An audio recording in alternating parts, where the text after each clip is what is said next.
South Dakota is split in half by the Missouri River, and the people on each side will tell you they live in two completely different states.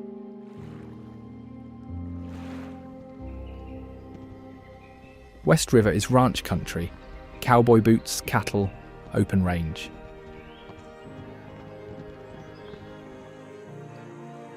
East River is farm country, grain elevators, Scandinavian church suppers, fields to the horizon.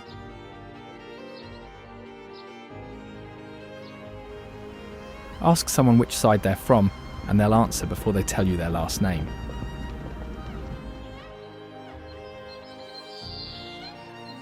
Both sides showed up in the 1880s, built homes out of stacked dirt because there wasn't a tree in sight, and the families who made it through are still on that same land today.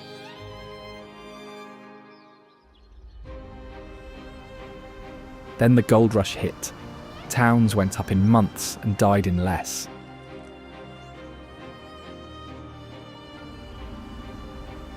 Deadwood got so lawless, the most famous poker hand in American history ended with a bullet.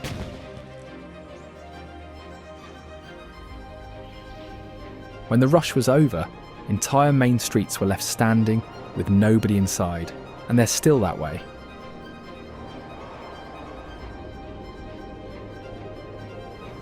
But the people here didn't leave with the gold, they got stranger.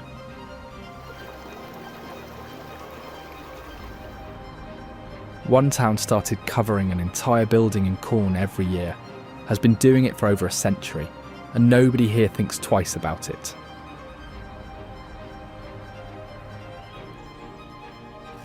A family began carving an entire man on horseback into a mountainside over 75 years ago.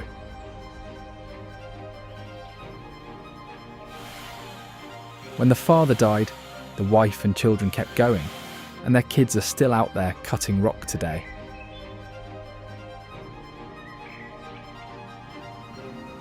And after everything I just said, there is one detail about this state that I can't stop thinking about.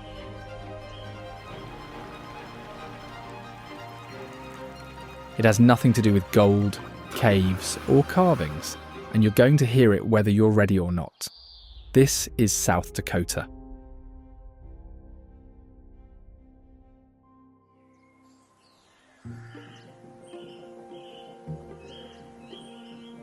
Among the oldest exposed rock formations in North America are the Black Hills.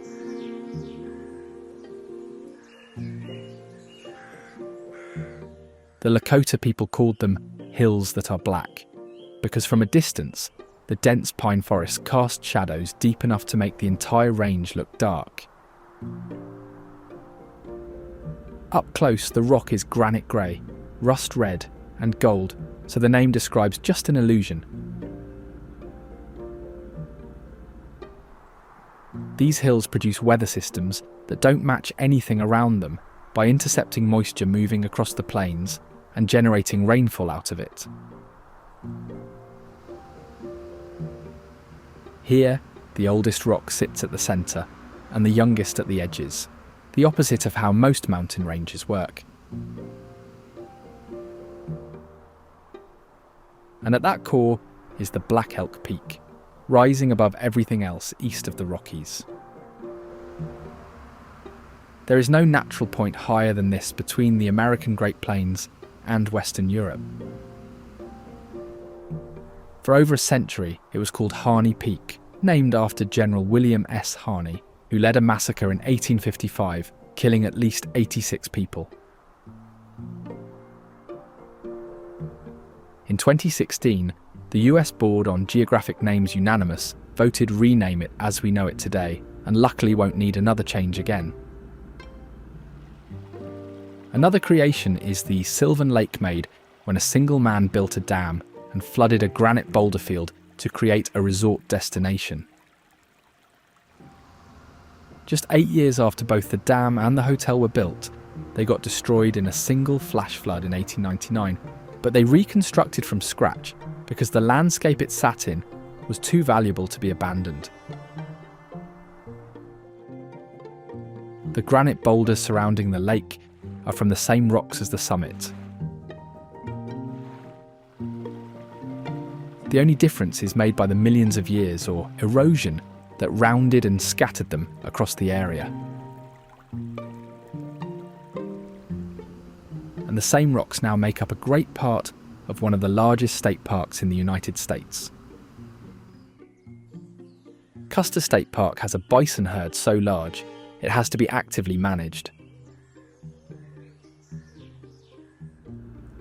Each year, hundreds of animals are auctioned off to prevent overgrazing, making that auction one of the most attended livestock sales in the entire country.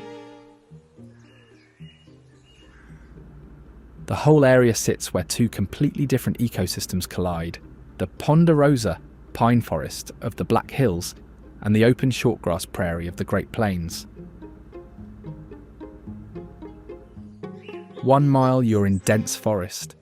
The next, flat open grassland stretches to the horizon. As dense as it looks, a wildfire tore through 54,000 acres of the forest, burning nearly the entire southern side in a matter of days, losing 3/4 of its total land area to the fire in under a week. The state of South Dakota makes everything it can to protect it. Not just the forest or the rock, but everything that has taken root in the cracks and grasslands around it, such as the mountain lions. They live here in numbers high enough that encounters with hikers are documented every year. But before they made a standing presence, these felines were hunted out by the early 1900s. The cats that we see today in this park are the descendants of animals that recolonized the region on their own, moving in from Wyoming and Montana as deer populations recovered. They move, hunt and cover territory in the hours between dusk and dawn. Since hikers are using the same trail, bad news were expected, but the time frame really made the difference, and therefore it has never been a confirmed mountain lion attack on a human here. As the population has grown in the last years, individual cats have dispersed far beyond the park, being tracked moving into Nebraska, Kansas, and even Iowa. 20 miles north, Rochford tells the opposite story. The town went from a single cabin to a population of 1,000 people in under 2 years. And as fast the growth looked like, the downfall was faster. The mines gave out, the railroad eventually pulled its tracks, and by 1900, only 48 people remained. And today the population sits at roughly 10. Rochford holds a distinction that is genuinely difficult to argue with. It claims to have the smallest mall in America. A handful of connected historic structures from the mining era still standing side by side, serving the same purpose they did in 1879, just for far fewer people. From a town that emptied in a generation, the road leads east into a place that has been emptying itself for 500,000 years. The Badlands needs to be seen while we still have it, because it erodes so quickly that formations visible today will be completely gone within 500,000 years. Beneath the surface is one of the richest fossil beds in the world. Rain that falls here has almost nowhere to soak in. The clay-rich soil seals itself when wet, forcing water to run off across the surface and create new channels with every storm.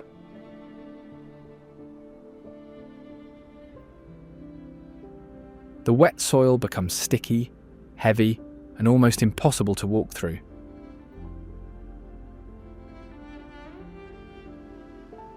The remains of ancient horses, three-toed rhinoceroses, saber-toothed cats, and giant tortoises won't need excavation, because the erosion will bring them to the surface on its own.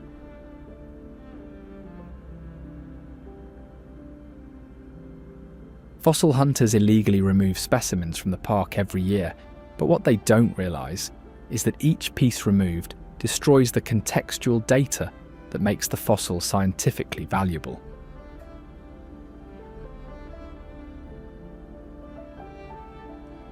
A tooth in a museum drawer, stripped of its location and layer, tells paleontologists almost nothing.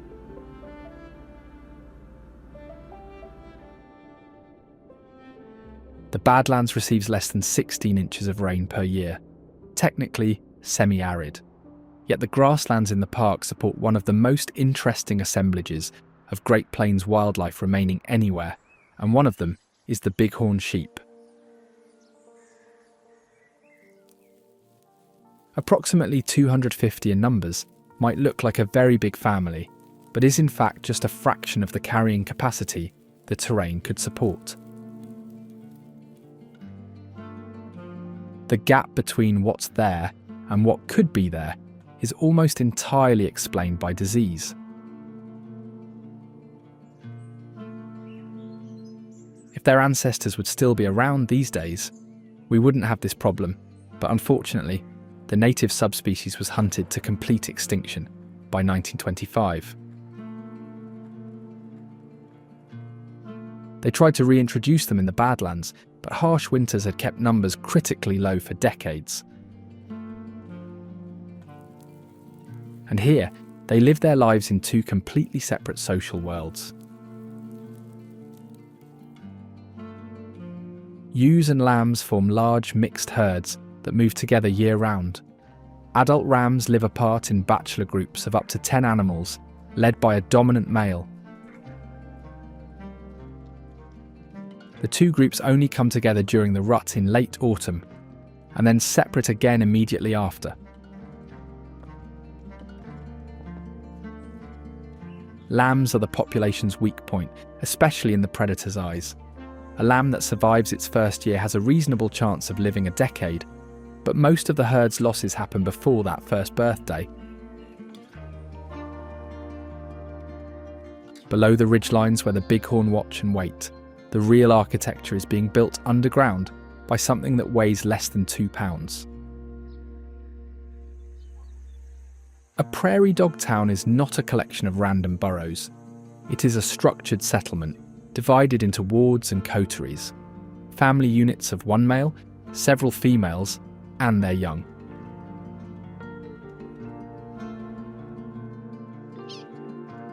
They greet family members with a distinctive nose-to-mouth contact that functions as an identification check. Their entire life plays out within a few hundred feet of its burrow entrance. They don't migrate, don't disperse far, and rarely leave the boundaries of their coteries' territory. If they don't go too far, at least to spend some time together, and a significant amount goes on grooming each other. Not out of affection, more out of politics, because it reinforces social bonds, establishes rank and settles disputes without anyone getting hurt. It is functionally the same thing humans do at office meetings.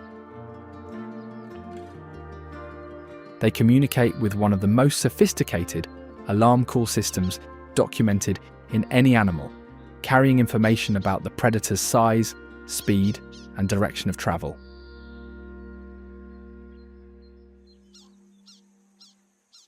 That alarm is used also for animals that pose no threat whatsoever, like a deer walking past or a bison grazing nearby.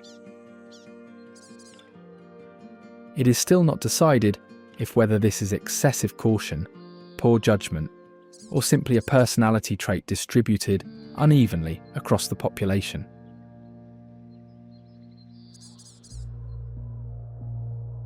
Near the Badlands, architecture changes drastically, especially since it's above ground. Fairburn sits on the creek where gold was discovered in 1874, triggering the Black Hills gold rush. But the boom came late and left quickly here, exactly 1 decade. It did not collapse dramatically, like a mining ghost town. It simply contracted, slowly and quietly into the population of around 60 people that lives there today. South Dakota's official state gemstone, the Fairburn agate, is named after this town. The agates form in a narrow band of rock running through the grasslands east of town, buried for millions of years and now surfacing slowly through erosion.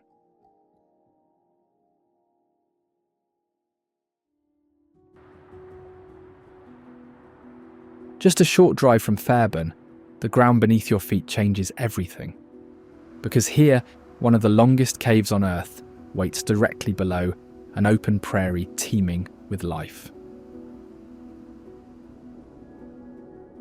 Wind Cave holds over 150 miles of mapped passageways, yet scientists believe less than 5% has actually been explored. What makes it truly one of a kind is the boxwork, a honeycomb pattern of thin calcite fins covering the cave walls, so rare that it contains about 95% of all known boxwork on the planet. The cave got its name from something early visitors could not explain, a powerful rush of air blasting out of a small hole in the ground, strong enough to knock a hat right off your head.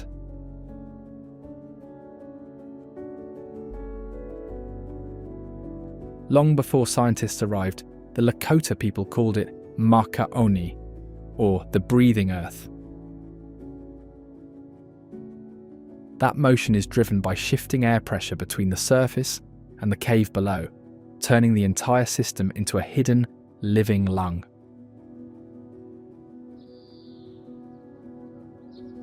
And right above that unseen world, one of North America's most iconic animals roams. The American bison, whose thundering presence above mirrors the quiet force moving below.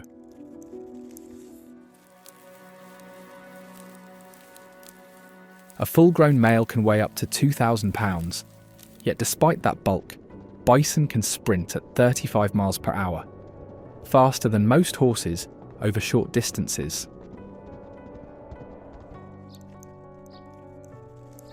Here, the herd is actually descended from just a handful of animals rescued from near extinction over a century ago, making every single one of them a comeback story on 4 legs.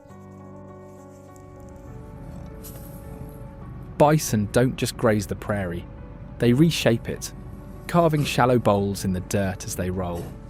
These wallows fill with rain and turn into watering holes for dozens of other species. In the process, one animal ends up supporting an entire neighbourhood of life. Their thick, shaggy front coat acts like a built-in snowplow, letting them sweep away up to 4 feet of snow with a single head swing, just to reach the grass buried underneath. Calves are born a rusty orange colour, earning them the nickname Red Dogs, and within hours of birth, they can already run alongside the herd. Wolves and mountain lions may test the herd, but a healthy adult bison rarely yields. It drops its head and charges, and most predators don't try again. The Wind Cave herd is among the most genetically pure in the region, untouched by the cattle interbreeding that affected many other herds. Where the grasslands meet the forest edge, elk move through in the early morning hours. A bull grows antlers so wide and heavy that it's basically carrying a chandelier on its head all summer long. Every winter, those antlers drop off completely, then regrow from scratch, making it one of the fastest bone growth events in the entire animal kingdom. Elk are highly social animals, with cows and calves forming their own herds separate from the bulls, only coming together when the mating season forces an introduction. They are grazers and browsers, munching on grasses in summer and switching to bark, twigs and shrubs when snow covers the ground in winter. Come autumn, that separation breaks, and bulls announce themselves with one of nature's strangest sounds, a high-pitched bugle that feels more like an eerie whistle than something from an animal this size. That call is a challenge and an invitation at the same time, and the females are listening closely, because in the elk world, the best voice wins. During the rut, two bulls lock antlers and shove with everything they have, sometimes for hours, until one gives way and the winner claims the entire group of females. The mating season is so exhausting for bulls that they can lose hundreds of pounds in just a few weeks, burning through everything they spent all summer building up. Out on the open flats, one animal skips the hiding and tight-knit groups entirely, relying on something far simpler and far faster than anything else on these plains, the pronghorn. It looks like an antelope, but it stands alone as the last of a uniquely North American lineage. No close relatives anywhere. An animal that outlasted everything it once ran with.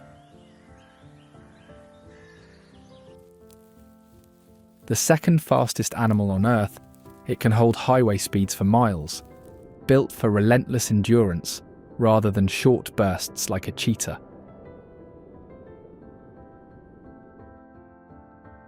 That ability isn't accidental. Its heart and lungs are nearly twice the size of a comparable deer, more like a high-performance engine packed into a mid-size frame.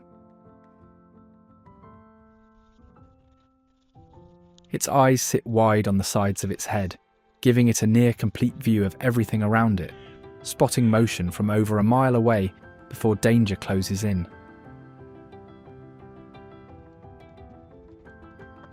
Pronghorns move in loose, shifting groups. Larger gatherings form in winter for safety, then break apart in summer when food is easier to find alone. They feed on grasses, shrubs, cacti, and even plants toxic to most other animals, unlocking food sources others can't use. Both sexes grow horns, but males carry a forward-pointing prong, used during the rut to clash with rivals and win mates, though their fights are shorter and less brutal than elk battles. Fences, however, are a serious problem. Pronghorn rarely jump, preferring to slip underneath barriers, and a single fence line can block an entire migration route. Not everything here moves this fast. Some things stopped completely, like the lost settlement of Spokane, buried in the hills and largely forgotten. It was born from gold fever in the late 1800s, a scramble of miners, merchants and gamblers who carved a town out of the Black Hills practically overnight.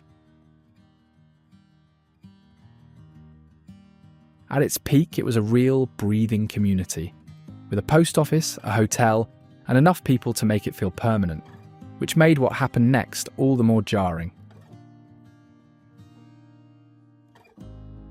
The gold ran out, and so did everyone in it. Within a few years, Spokane went from a working town to a collection of empty buildings, slowly being reclaimed by the forest. North of the Black Hills mining history, the land tears open into one of the most dramatic corridors in the entire region. The canyon plunges nearly 1,000 feet from rim to floor, with limestone walls rising on both sides like the earth simply split open and never bothered sealing back shut. Carved over a long period of time, it remains surprisingly compact, one of the most concentrated displays of raw geological force in South Dakota.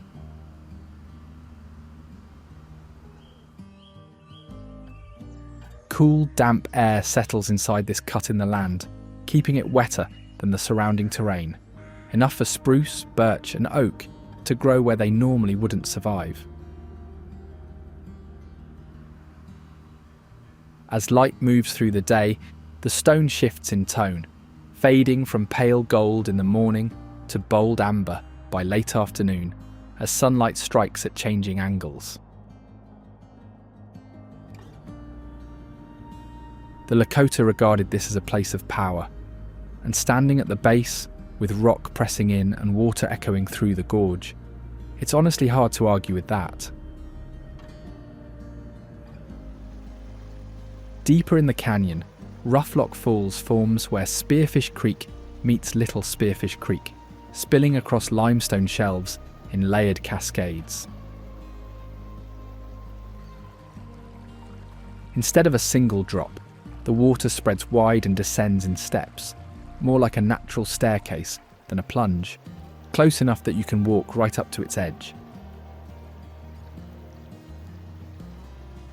The name traces back to an old wagon practice, when settlers chained their wheels to control descent along the steep canyon road, and the Falls later inherited the term.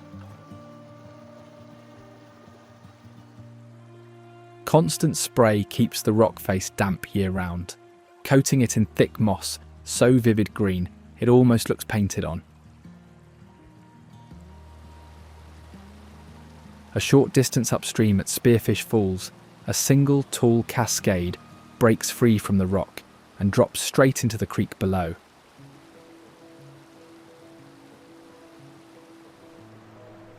Where Roughlock eased down in gentle steps, it commits entirely. One clean, uninterrupted drop that hits the pool below with a force you can actually feel in your chest. Underground springs keep it running at almost the same strength year-round, barely slowing between seasons. Along the canyon's forested edges, where the trees thin and the light drops low, white-tailed deer move along the edges, barely disturbing a single branch as they pass. The canyon suits them perfectly. Dense cover and open ground sit within a few hundred feet of each other, giving them everything they need to feed safely and vanish fast. Inside the forest, they use fallen logs, shrubs and low branches for cover, bedding down where they can smell approaching danger long before anything gets close enough to see them.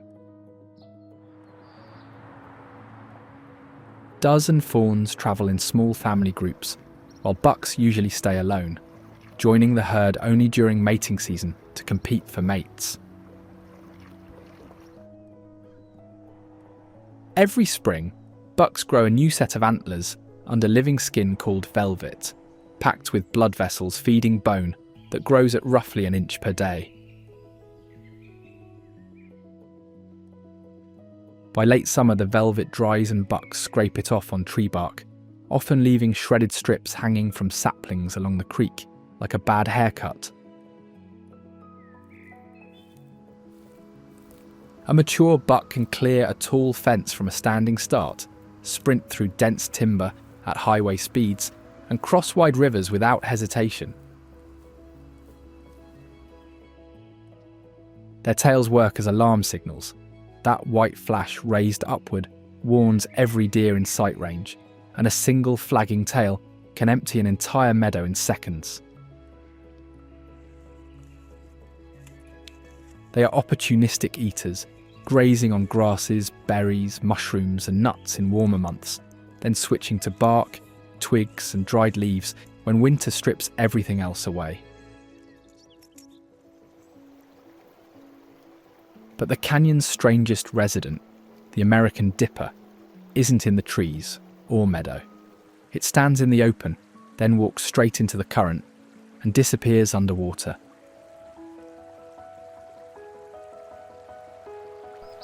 Rather than lingering on the banks, the Amit commits fully to the torrent, gripping the streambed with its claws and hunting insect larvae between submerged stones as water rushes overhead.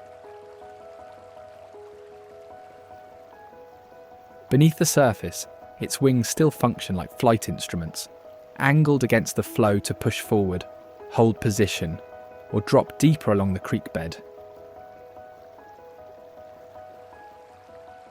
This control lets it remain submerged for up to 30 seconds, covering 20 feet or more, before ever breaking the surface. Its body is finely tuned for that environment, with nostril flaps that seal on dives and a transparent third eyelid that preserves vision underwater. Even more unusual, its blood carries oxygen more efficiently than any other songbird, while its feathers are denser and more waterproof than those of any other North American passerine. Food comes entirely from the stream itself, where it snatches mayfly, caddisfly, and mosquito larvae from the bottom, sometimes flipping small stones with its beak to expose hidden prey. To withstand the current, it builds moss domes tucked behind waterfalls, shelters no predator can reach, while adults repeatedly thread straight through falling water without hesitation. The American dipper is the only truly aquatic songbird in North America. Even winter barely slows it, perching on ice-rimmed boulders in freezing flow, singing its full song below zero, as if the cold never bothered them anyway. The canyon road eventually leads toward a settlement that named itself after lead ore, and then made its fortune in silver instead. Galena, named for lead but built on silver, kept its geological misprint, even at its peak, when over 1,000 people worked mines far beneath the surface in Vanoka Canyon. The railroad arrived as salvation, left a decade later as a death sentence. Without it, ore couldn't move, income vanished, and within a generation the town drained away. The old schoolhouse, the post office ruins, and the cemetery are still standing, maintained quietly by a local historical society that has kept the structures from collapsing entirely.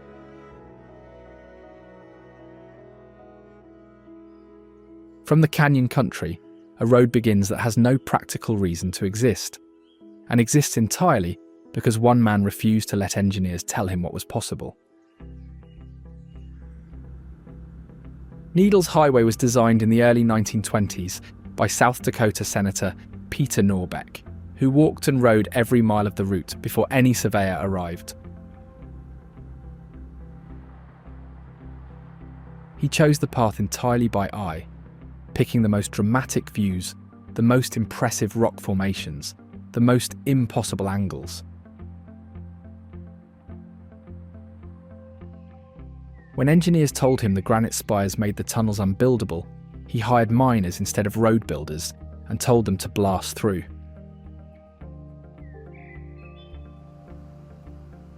The highway winds between towering columns of weathered granite called the Needles, sharp, vertical spires worn down over a long period of time into pointed tips that pierce the sky. Road threads between them, at speeds that feel almost conspiratorially slow, as if the surroundings are deliberately forcing you to pay attention. At one point along the highway, the road narrows to something that stops traffic completely and makes passengers in wide vehicles hold their breath.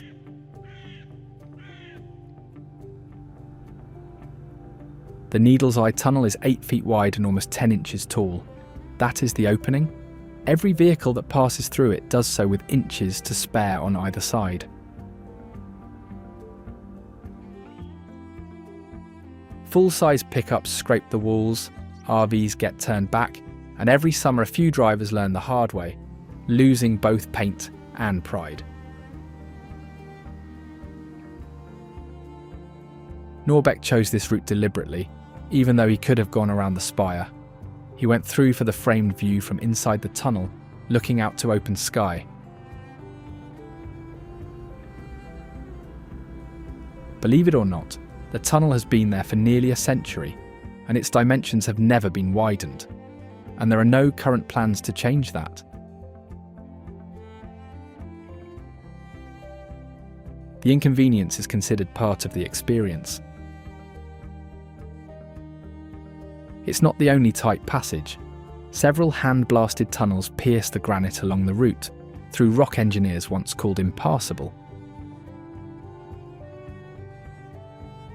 The Hood Tunnel cuts through the canyon's tightest point, a single-lane passage where solid granite closes in on both sides.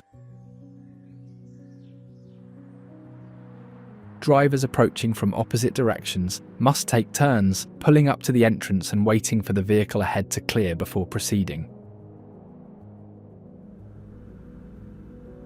The experience of driving through the byway's tunnels, each a different shape framing sky, rock or forest, was entirely intentional.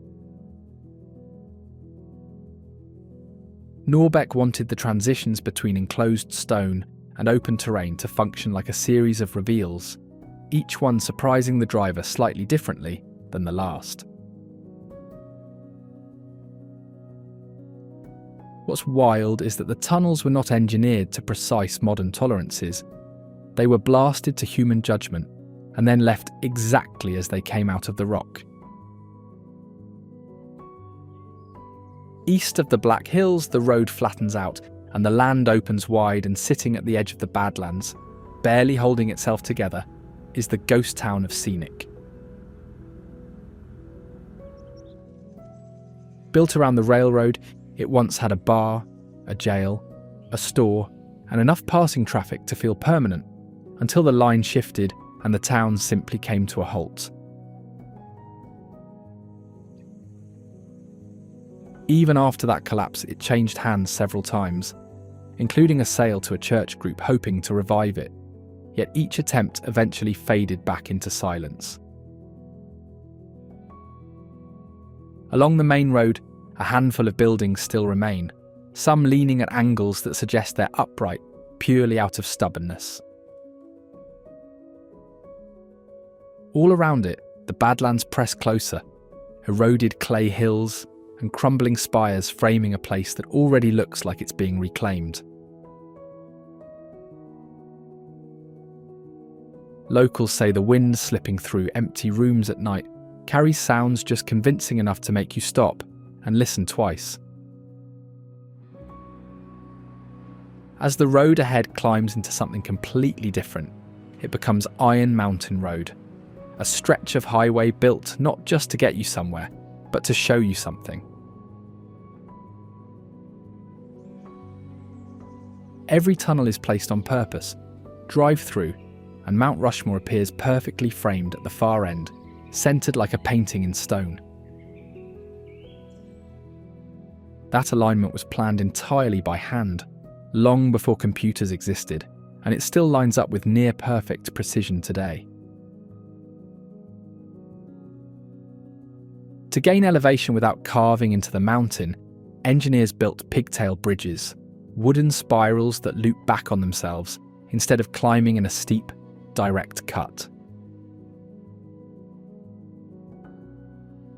Those bridges were built from native timber on purpose, designed to disappear into the forest rather than stand out from it. Subtle engineering dressed up as scenery. At the base of the road, Keystone waits, a mining town that grew fast, lived hard, and still wears that history openly. Gold was found in the surrounding hills, and over the following years thousands poured in. Miners, gamblers, merchants, and opportunists, all chasing the same thing.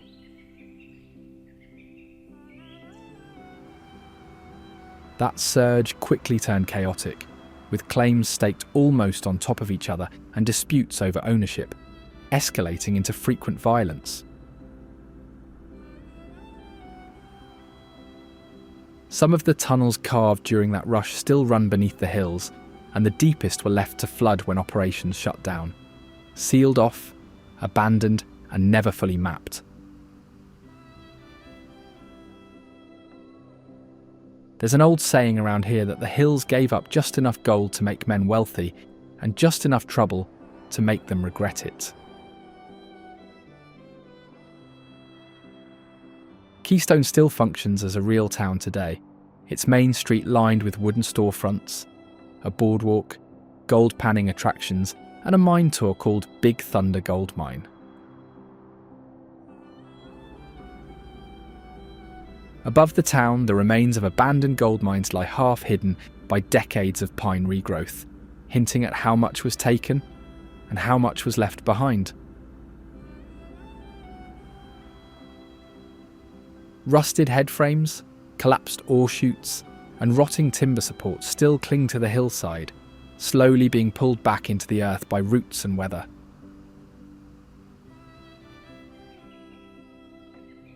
Some open shafts are still visible today, dropping straight into darkness, with no warning and no fence. The hills were worked hard and left largely as found. That same gold fever spread far beyond these hills, and nowhere burned stranger or left a wilder mark than Deadwood, where lawlessness and legend blur together. Built outside the law, the town exploded after gold was discovered, drawing thousands as oversight quietly disappeared. With no firm authority, Deadwood ran on gambling halls, gunfights, and an unwritten code everyone followed, but no one enforced.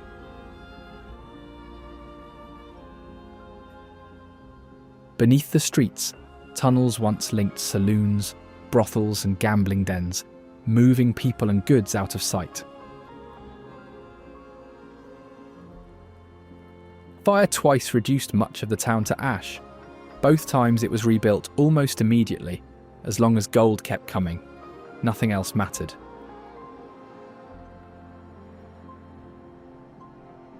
Even winter doesn't quiet it.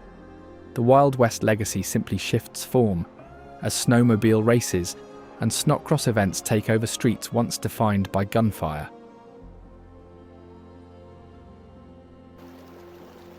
From a gold-fueled town, the road heads east to Sioux Falls, where the river that once powered industry now runs through one of the state's most visited parks. It is currently one of the fastest growing cities in the entire Midwest, expanding so rapidly that the suburbs surrounding it have been doubling in size within a single generation. Rising above the skyline are the twin spires of the Cathedral of St. Joseph, built over nearly a century of the city's growth and still anchoring downtown from a distance. The Romanesque design was deliberate: thick stone walls, rounded arches, and a weight to the structure meant to signal permanence in a city still finding its footing. Its bells still ring on schedule over downtown, the same sound that once marked frontier time, now drifting over coffee shops and offices. The city changed around them, but the bells never stopped.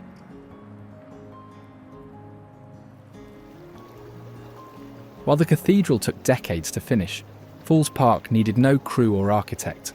The falls that named the city simply kept flowing, letting the rock do the work.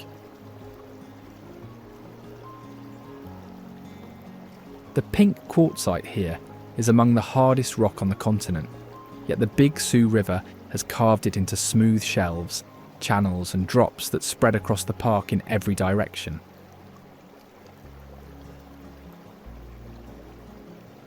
Some of that same stone was later extracted from the riverbed itself, used to build the city's earliest structures, literally constructed from its own foundations.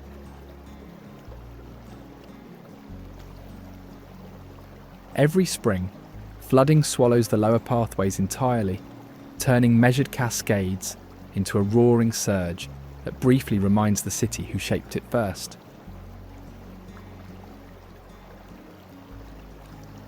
At one point, the park held 3 distinct falls, until one was intentionally removed with explosives to improve flow for a hydroelectric system.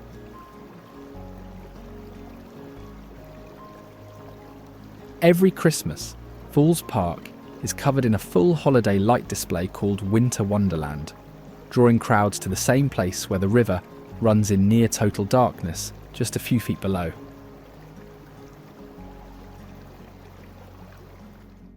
But not every settlement made it this far. Tigerville tried, pulled what it could from the ground, and was gone before the city beside the falls had even finished growing.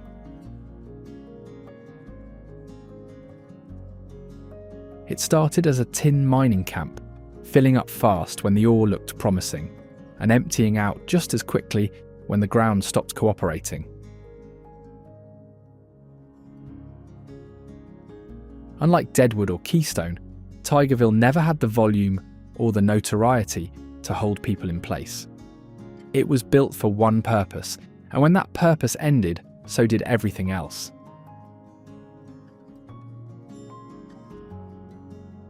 What makes it quietly strange is how completely it vanished. No streets, no landmarks, barely even foundations, just a name on old maps and a cleared patch of hillside.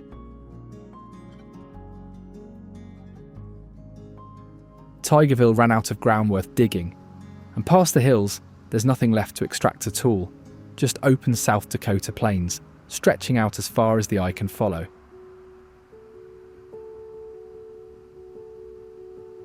This is where cold air from Canada and warm air from the Gulf of Mexico collide head-on, with no barriers to slow either system down.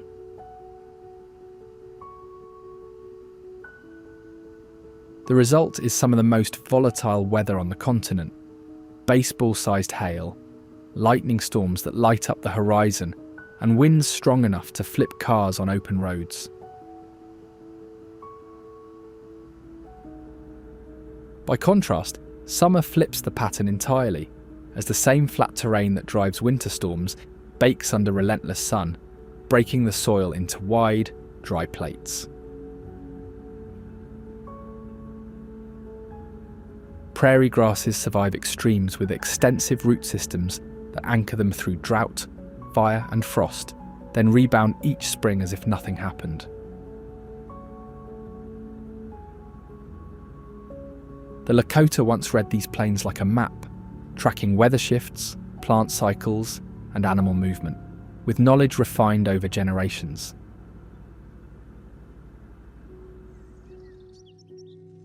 Out here, one small bird owns the open air, the meadowlark, South Dakota's state bird, perching on fence posts and carrying its clear song across the flats on the wind.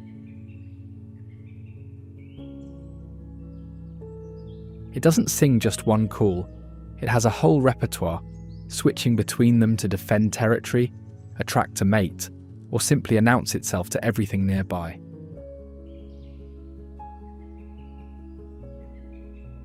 That bold black V on its yellow chest does more than just a decoration. It's a warning to rival males, visible from a surprising distance across ground where there's nothing to hide behind.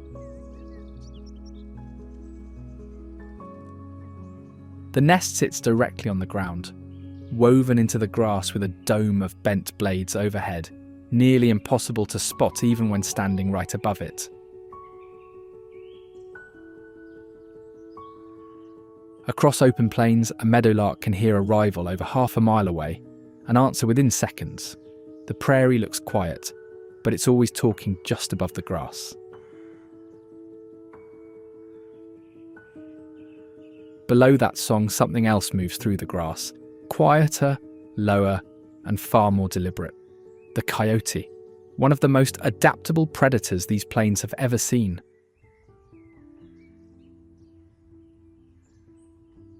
Here, it feeds on almost anything: mice, rabbits, insects, fruit, carrion, and whatever else the land provides, making it less a specialist and more a highly flexible opportunist. Food availability shapes its entire social structure. Paired individuals when resources are thin, family groups when conditions improve, and larger packs when prey is abundant enough to share.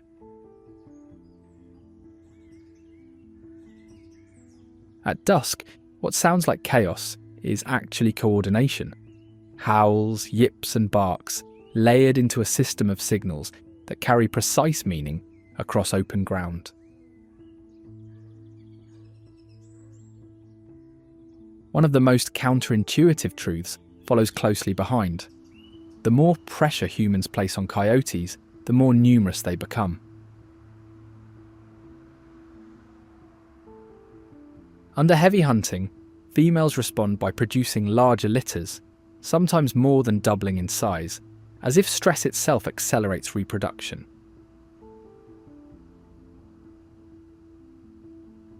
No other predator on these plains has turned human interference into a growth advantage quite like this.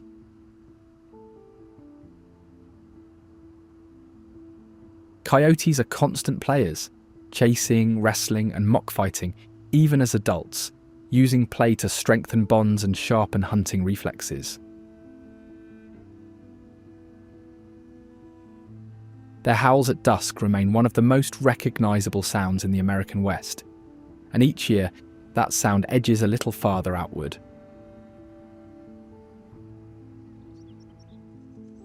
Not far from here, something built for a very different kind of survival couldn't hold on. Igloo, constructed not for gold or settlers, but for weapons, and abandoned when the war ended. At its peak, it was a full American town, schools, a bowling alley, a movie theatre, and nearly 1,000 grass-covered bunkers, quietly storing enough ammunition for an entire war. When operations stopped, it happened fast. Furniture, equipment, and belongings were left in place, as if everyone walked out mid-sentence and never returned. And just like that, the ghost town disappears behind you, replaced by one of the biggest open grasslands in the entire country, rolling on like nothing ever happened.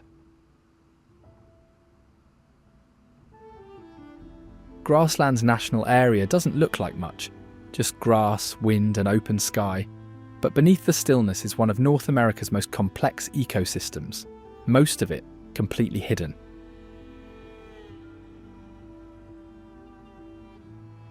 This prairie once carried the largest land animal migration on the continent. Tens of millions of bison moving in waves so massive, their hooves cut trails into the earth that are still visible today.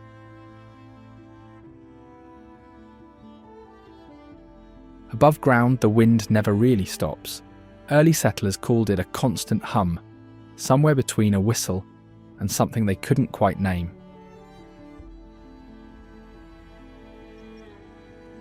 Slowly, almost without warning, it gives way to pine forest and Mystic, a mining town the woods have been quietly reclaiming since the last miner left. At its peak, gold and tin drew families from across the country, and the town seemed permanent. But when the ore ran thin, people left almost as quickly as they had arrived. What's left today are fragments, stone foundations swallowed by pine roots, rusted equipment half buried in the soil, and the faint outline of structures the trees haven't quite finished erasing.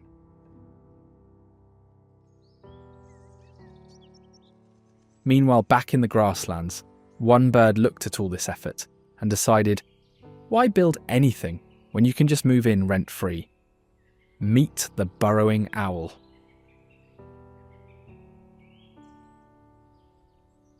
Unlike almost every other owl alive, it lives underground, occupying abandoned prairie dog tunnels and settling in without excavating a single inch.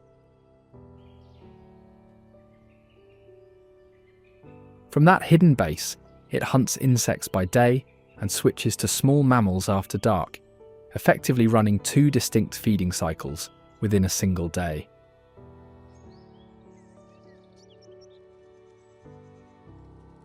Unusually for its kind, it's also active in daylight, often standing at the burrow entrance and scanning the prairie with wide, unblinking eyes. When danger gets too close, it drops underground and produces a sound that closely mimics a rattlesnake's rattle. usually enough to send predators backing off without a fight. As parents, they're highly attentive. Both adults guard the entrance while chicks grow below ground, later emerging cautiously, like neighbours testing whether the outside is safe. To draw insects and signal occupancy, they scatter animal dung around the burrow entrance, a strategy that's either ingenious or revolting, depending on perspective. For all that adaptability, their numbers are falling as prairie dog colonies shrink, leaving the burrowing owl without ready-made shelter and increasingly without habitat. The underground follows its own rules here, nowhere more than Jewel Cave, where passage after passage stretches into darkness, its walls lined with glittering calcite crystals. It's the third longest cave system on Earth, with over 220 miles of mapped passages, and explorers are still finding more.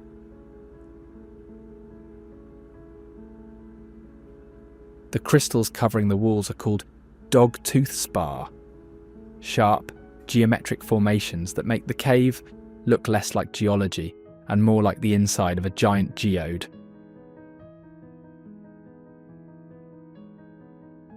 When it was first discovered, the entrance blasted out such cold air that explorers thought something was breathing, and they weren't wrong. The cave literally inhales and exhales as air pressure changes.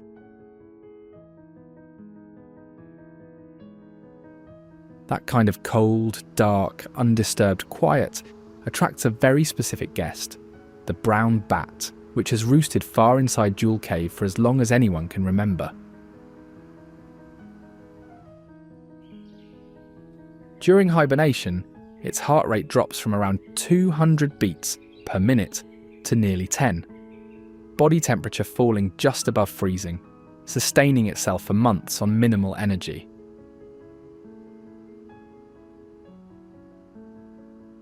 This isn't sleep, it's closer to a controlled shutdown, the bat surviving winter on fat reserves no larger than a tablespoon's worth of fuel.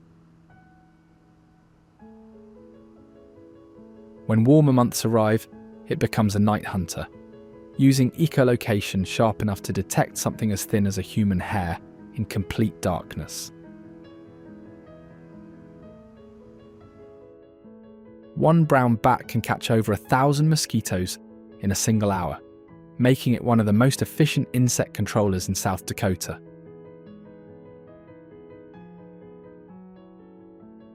Despite that hunting ability, it raises only one pup per year, leaving populations slow to recover when numbers drop.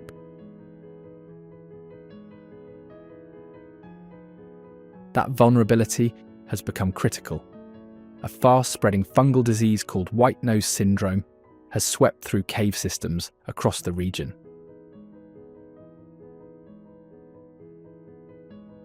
Not every abandoned place makes the news. Some just sit there, completely still, completely forgotten. That's Occoton, and it's been that way for a very long time. It existed almost entirely because of the highway running through it, a rest stop with ambitions, built on the expectation that passing traffic would stop and linger. That never really happened, and when the interstate shifted and traffic moved on, Occoton lost its only reason to exist almost overnight.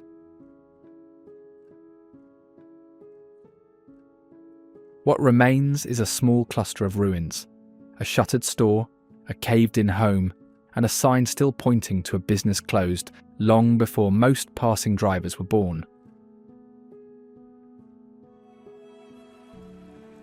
Where Occoton faded quietly into the plains, Palisades State Park announces itself. Pink quartzite cliffs cutting above the river like something the earth pushed up just to prove a point. That pink rock is among the oldest exposed stone in the region, harder than granite, coloured rose pink by iron deposits, and resistant to nearly everything that has tried to break it down. Split Rock Creek runs directly through the park, carving channels and pools into the base of the cliffs. Not dramatic, but constant, wearing its way forward over time. People considered this place sacred, not just for the cliffs themselves, but for how they rise abruptly from open land, with water moving at their base. Climbers have worked these walls for decades, but the cliffs funnel wind into a sharp corridor. Sudden shifting gusts that can unsettle even experienced climbers without warning.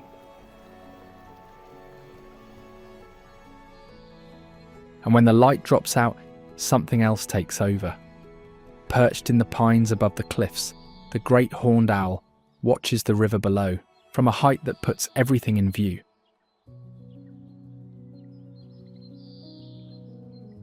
Across the Americas, it ranges farther than any other owl and is among the most formidable, able to take prey several times its size, including hawks and falcons.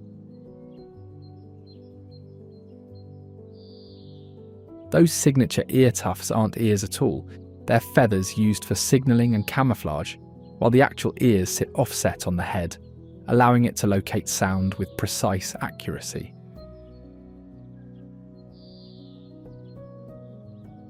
Power is only part of the advantage. Its wings are built to silence airflow so completely that most prey never detects its approach.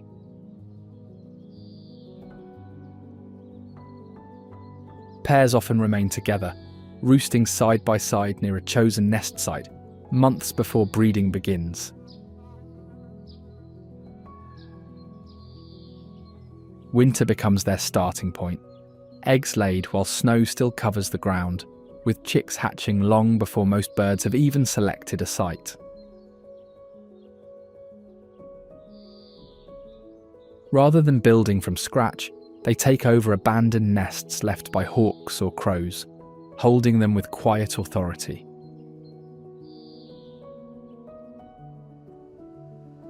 From a predator that takes what it needs and answers to no one, the road leads to Ardmore, a railroad town that ran hard, burned bright, and left almost nothing standing.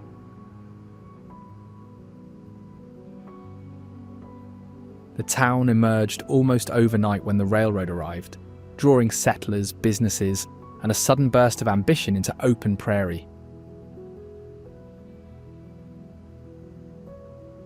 At its peak, it had hotels, saloons, and a school, all meant to be permanent. But when the railroad rerouted, the town lost its reason to exist almost overnight. What's left sits low and scattered, foundations swallowed by grass, walls that gave up long ago, and rusted objects that hint at what once stood there without quite explaining it. Ardmore built fast and fell faster. Bear Butte didn't build anything. It just rose and stood. It's a laccolith, molten rock that forced its way upward, cooled before reaching the surface, and hardened into a lone mountain, while everything around it eroded flat. Rising over 1,000 feet above the surrounding plains without warning, it remains visible for miles. More than 60 Native American tribes consider it sacred, maintaining an active, living relationship with the mountain through ceremonies held here across generations. Along the trail, trees are marked with prayer ties and tobacco bundles, thousands placed with intention.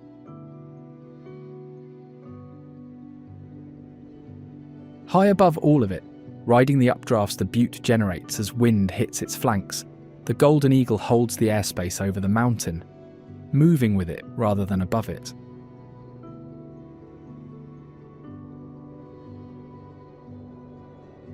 A long portion of its day is spent perched, often motionless for hours, while scanning the ground below, conserving energy with quiet discipline. Its vision is the part that makes all of this possible. Sharp enough to spot a rabbit from nearly 2 miles away, with a field of view so wide it can track movement, almost directly behind its own head.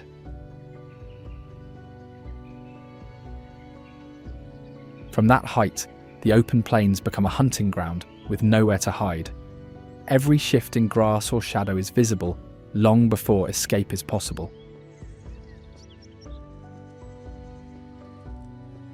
When it commits, the dive accelerates past 150 miles per hour, a controlled drop rather than a display, built purely for efficiency at the moment of contact. Impact lands through talons strong enough to kill instantly, ending the encounter before prey has time to react. Golden eagles form lifelong pairs and return to the same nest year after year, gradually reinforcing it with fresh material each season until it becomes massive in scale.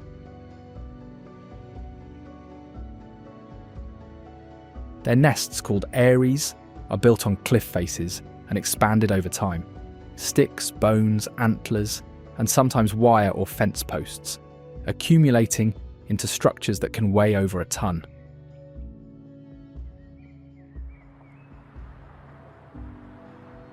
Below their flight path, the Missouri River cuts across the plains, one of North America's longest rivers, shaping everything along its course.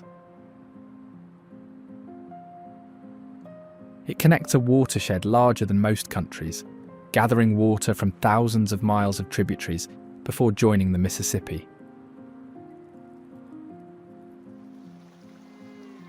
Early explorers called it the Big Muddy, for good reason.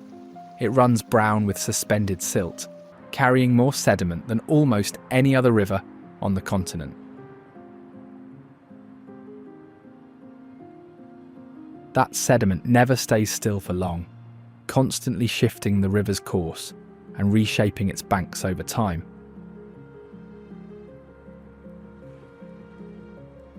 For native peoples across the Great Plains, it was a road, a food source, a spiritual boundary, and a calendar, its floods and freezes marking time more reliably than anything else out here. Life along its edge moved with it, shaped by its seasonal rise and retreat rather than resisting it. The river was heavily dammed in the 20th century, taming floods but gutting the ecosystem, erasing the shifting sandbars and seasonal flows many species depended on.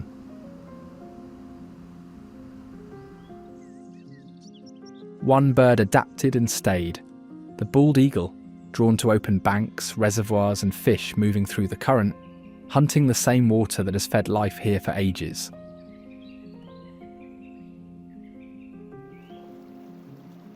Despite its reputation, most of its diet comes from carrion and dead fish.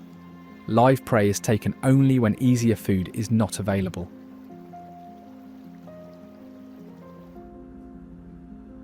Along the Missouri, it feeds by dropping from a perch or low glide and seizing fish directly from the surface, hitting so quickly that movement below is rarely perceived at all.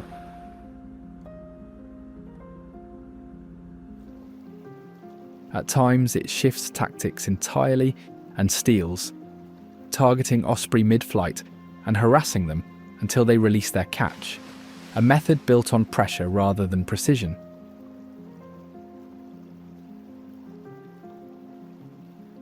Instead of plunging into the water, it stays just above the surface, gliding low and lifting prey in a single motion before continuing forward.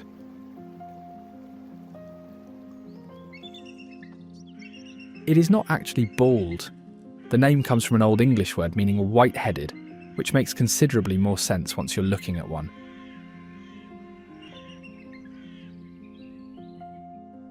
Here, bald eagles nest almost only in cottonwoods, tall enough for river views, strong enough for massive nests, but increasingly scarce as dams disrupt the floodplains that once supported them.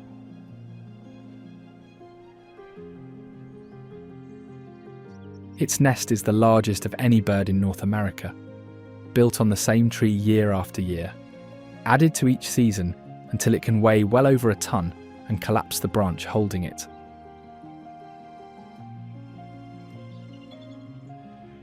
A mated pair performs a bonding display that looks completely surreal. Both birds lock talons mid-air and spiral downward together, releasing only at the last possible moment.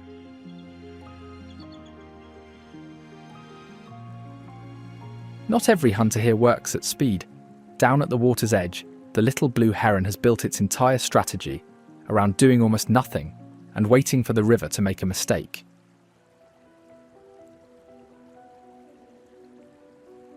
It moves through the shallows in slow motion, one deliberate step at a time, body low, neck coiled, giving the water absolutely no reason to be alarmed until it's already too late.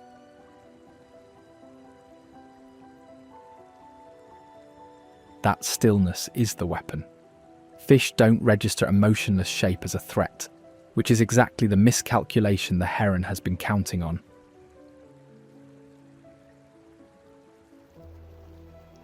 When the strike comes, it's over in an instant. The neck snaps forward, the bill hits the water, and the fish never knows what happened.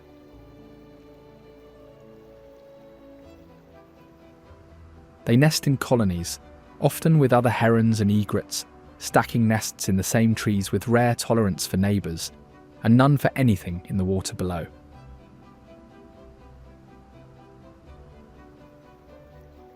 For a bird this quiet and patient, it covers serious ground, migrating between the Great Plains and the Gulf Coast each year, following warm waters where prey holds on.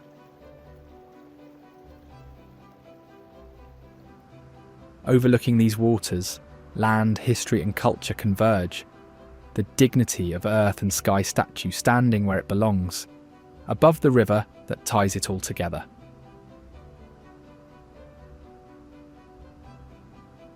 She stands 50 feet tall in stainless steel, a Lakota woman, arms outstretched, a star quilt flowing behind her, positioned on a bluff above the Missouri where she can be seen for miles.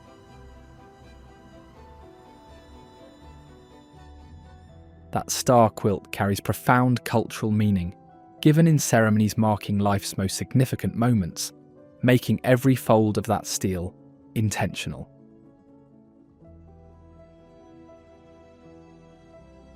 Nothing about her placement was chosen by accident. She faces west toward the setting sun, a direction holding spiritual significance across multiple plains cultures.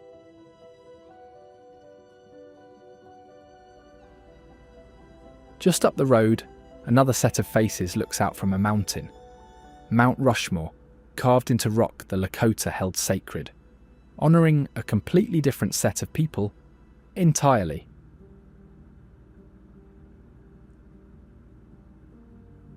Chosen largely for durability, the granite erodes slowly, making it ideal for carvings meant to endure.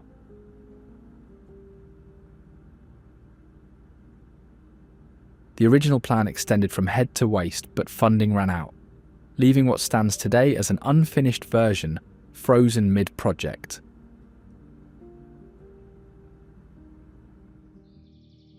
Behind Lincoln's hairline sits a sealed chamber inside the mountain, built to hold records of American history for a distant future audience.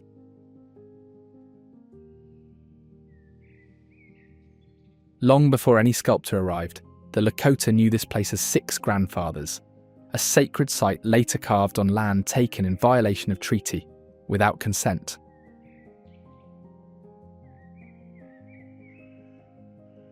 Despite its image of permanence, the monument requires constant upkeep, with cracks sealed every year to slow deterioration.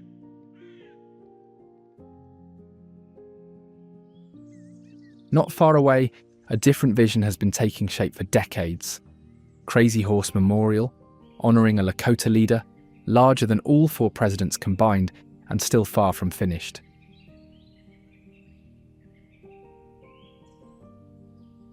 It began with a chief's request for a monument honouring native heroes. The sculptor left a successful career, moved to South Dakota, and spent his life carving a single mountain.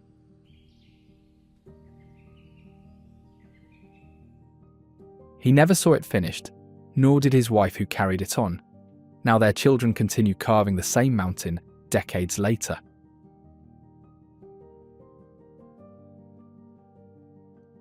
What's crazy is that he was never photographed.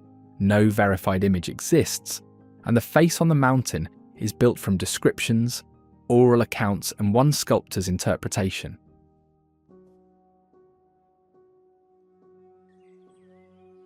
Where the carving below is a work in progress, the mountain goat above needs no refinement.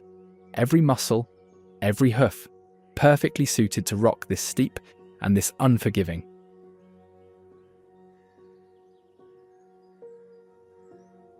The secret is in the hoof, two-toed, with hard outer edges for grip and soft pads underneath that act like built-in climbing shoes on terrain where almost nothing else can stand.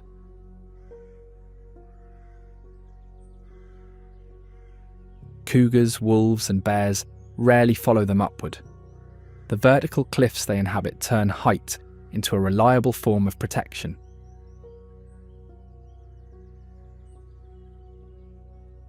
Newborns arrive directly on the rock face and are climbing within hours, learning from the start that elevation is safer than ground level.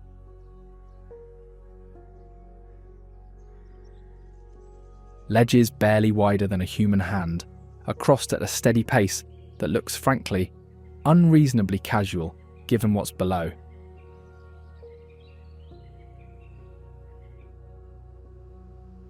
Mountain goats live in groups called bands, but they're anything but peaceful. Nannies are often more aggressive than males, headbutting and jabbing rivals to hold their place in the hierarchy.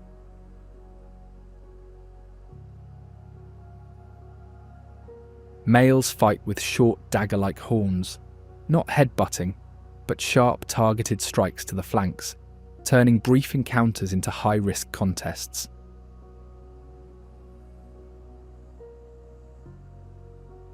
Their diet is surprisingly modest: grasses, moss, lichen, bark, and twigs scraped from granite, pulling nutrition from some of the least promising food on the mountain.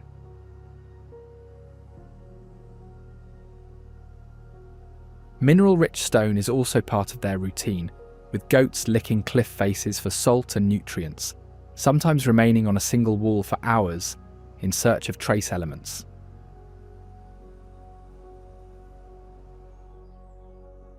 An unusually long digestive tract, nearly 100 feet, allows them to extract maximum value from tough plants, leaving almost nothing unused.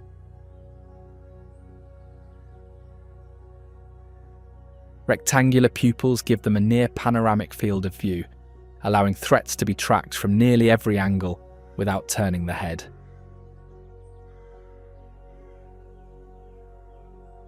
Subtle shifts in air pressure are picked up well before storms arrive, prompting movement to shelter long before the sky changes.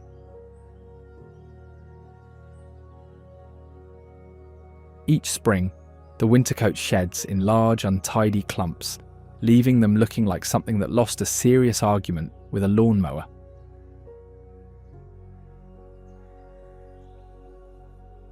The cliff's end. The ground flattens. Rockerville is next, a gold rush town that burned bright, ran dry, and left almost nothing behind to prove it was ever real.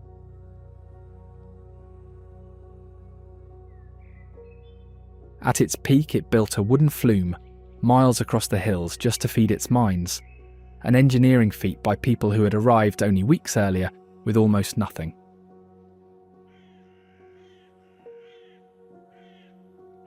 The gold didn't last. Once surface deposits ran thin, the population collapsed as quickly as it arrived, leaving half-finished buildings and abandoned equipment in place.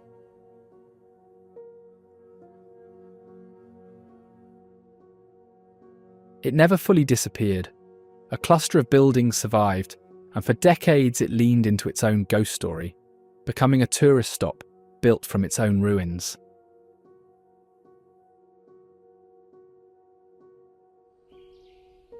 A completely different kind of buried treasure made the next stop, Minuteman Missile National Historic Site, where the thing underground could have ended a lot more than a gold rush.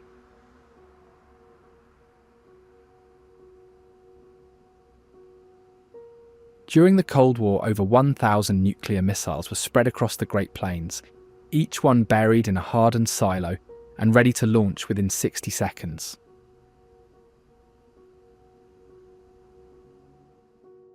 Delta 09 is one of the only places on Earth where you can walk up and stare through blast-proof glass directly at a real Minuteman, 2 missiles still sitting in its tube.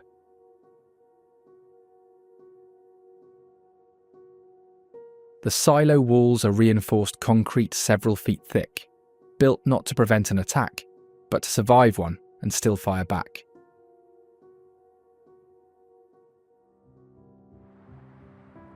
Not every landmark carries the weight of history. Some just carry corn. And Mitchell's Corn Palace, just up the road, has been doing exactly that since 1892. Every year, workers strip the entire exterior and repanel it with roughly 3,000 bushels of corn, grasses and grain, all sorted by colour and nailed by hand into massive murals.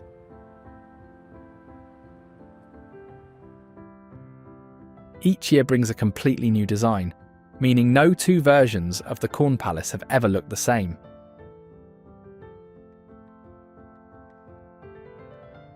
The building you see today is actually the 3rd one. Mitchell outgrew the original twice, which says a lot about how seriously this town takes its corn.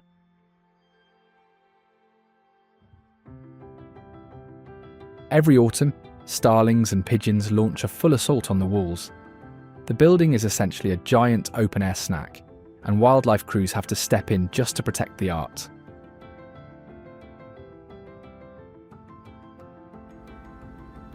The Corn Palace didn't just put Mitchell on the map, it practically built the city around it, and the story of Mitchell runs deeper than one very famous wall of corn. It was originally called Fire Steel, until planners realised it sat on a floodplain and moved the entire settlement a mile west before development took hold.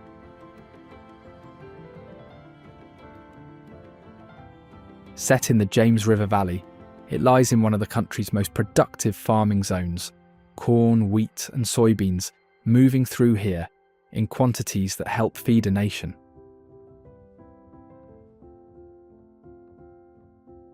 Despite its size, Mitchell operates its own regional airport, with scheduled commercial flights, a holdover from its earlier role as an agricultural and trade hub.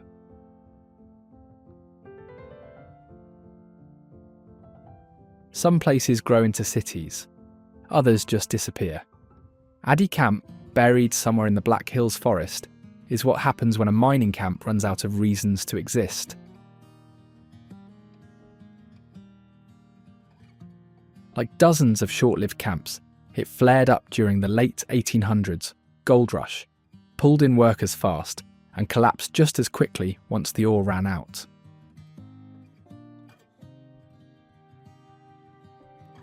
What's left isn't much. Foundation stones, rusted metal, and shallow depressions where structures once stood, all slowly being pulled apart by tree roots and frost.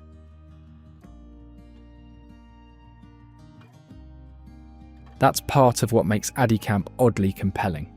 No marker, no tour, just wreckage in the trees, and the question of who was here and what they were chasing.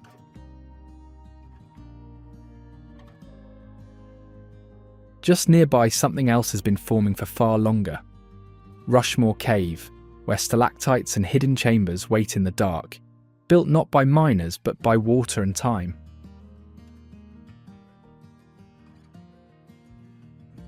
The cave was discovered by a miner who heard air pushing out of a small hole in the rock.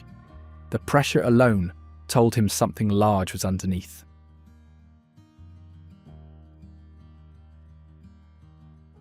Inside, stalactites grow at roughly 1 cubic inch per century, meaning some formations visitors walk past today started building before any human ever set foot in the Black Hills.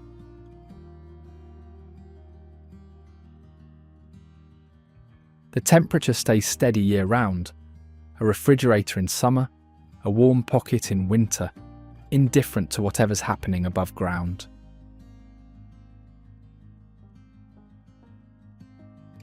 Not far ahead, Chamberlain overlooks the Missouri River from a high bluff, a town small enough to miss, but sitting on ground that shaped the entire history of the American West.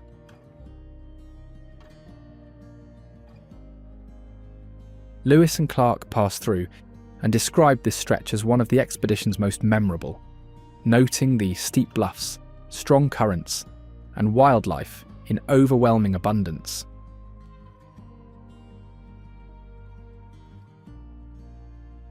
At the edge of the Crow Creek Sioux Reservation, the river also carries a heavier history. It once served as a corridor for forced removals that displaced entire Lakota communities.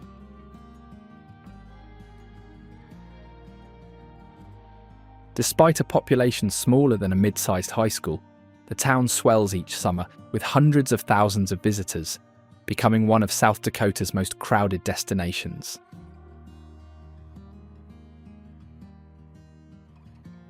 Not every waterway follows the easy path. Split Rock Creek chose the hard one, grinding through quartzite cliffs for so long that the rock eventually gave way.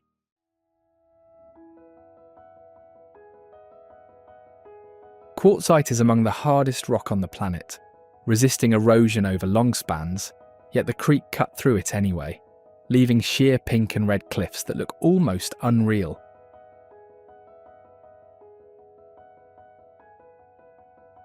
That colour isn't a trick of the light. Iron in the stone has slowly oxidised over time, creating those tones naturally across exposed surfaces.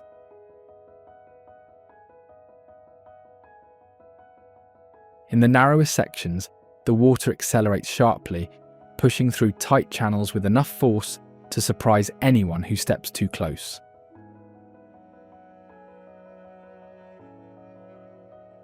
Where the creek-shaped rock with patience, 4-mile-old West Town shaped memory with intention, preserving the Gold Rush era exactly as it was, weathered edges and all.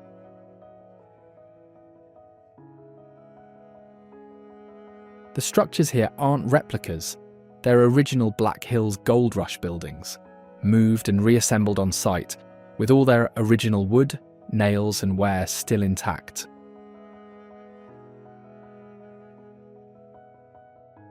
Gold Rush towns were chaos, built in weeks by people with no plan, no law, and no intention of staying once the gold ran out.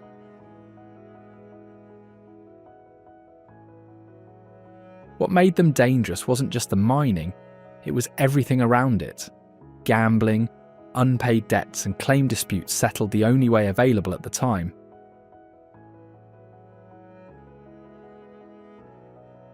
The past was preserved here on purpose.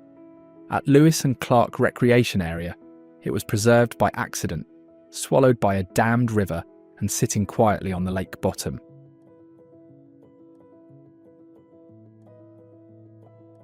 Its lake is entirely man-made.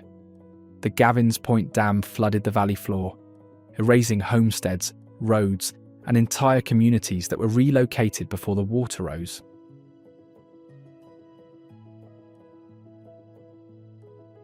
Two worlds exist here at the same time, one visible above the waterline, one sitting silently below it, and the boundary between them shifts every season.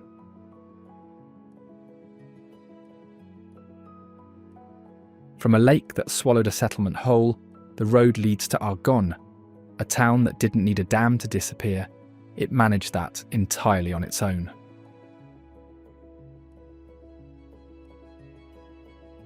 It was named after a famous World War I battle in France, a strangely oversized name for a settlement that never held more than a handful of residents and a few rough buildings.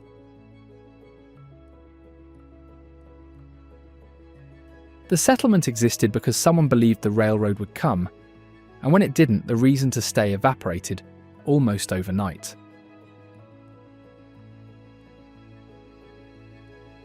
What's left barely qualifies as ruins, a few structural outlines, scattered debris, and ground that's been slowly flattening as the prairie reclaims its original shape.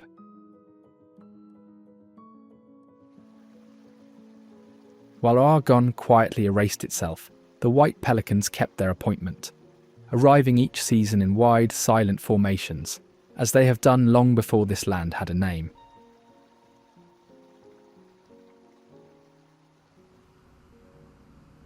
With a wingspan stretching up to 9 feet, it is one of the largest birds in North America. Yet it moves through the sky almost silently, leaving no trace it was ever there.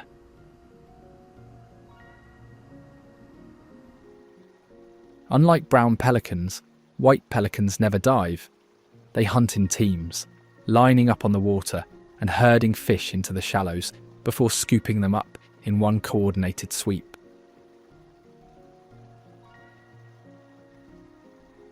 That makes them one of the rare birds that runs a group fishing operation. Every member of the flock has a role, and the fish rarely see it coming.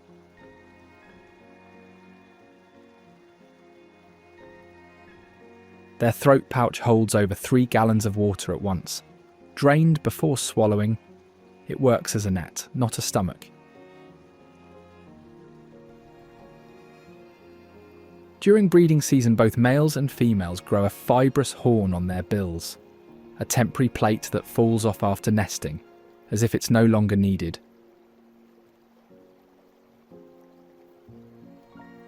They travel enormous distances each year along the Great Plains corridor, riding thermal currents, columns of warm, rising air, covering hundreds of miles without a single wing beat.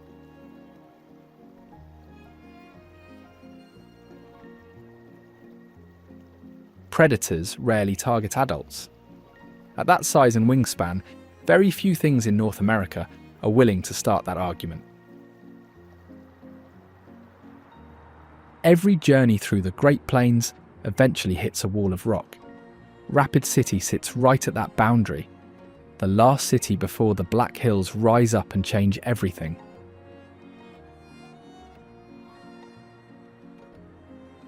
In 1972, a dam upstream failed mid-storm and sent a wall of water tearing through the city in the middle of the night, taking hundreds and reshaping the entire downtown in hours.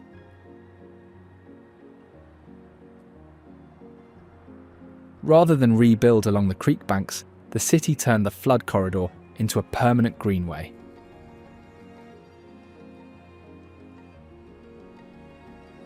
The ground around Rapid City has produced T-Rex specimens, marine fossils, and prehistoric mammals.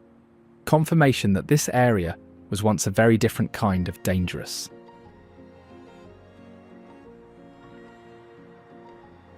South Dakota doesn't announce itself. It unfolds one strange place at a time, and by the time Rapid City fades in the rear view, you realise how much you almost missed.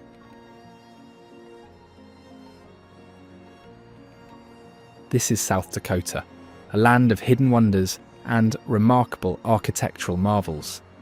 Now, if you don't want to miss the most unreal wonders of the Ozarks, check out this video.